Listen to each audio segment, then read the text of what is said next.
Welcome to the channel. Today I will show you how to know if someone is online on Instagram.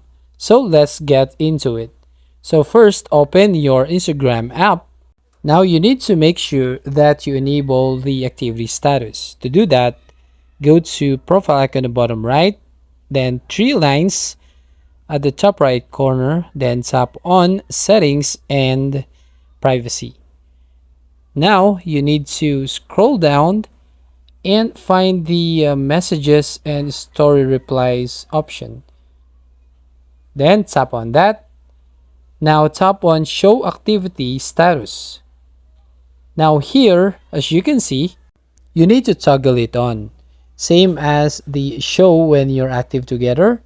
So you'll also be able to see when they are active in the same chat. So let's see.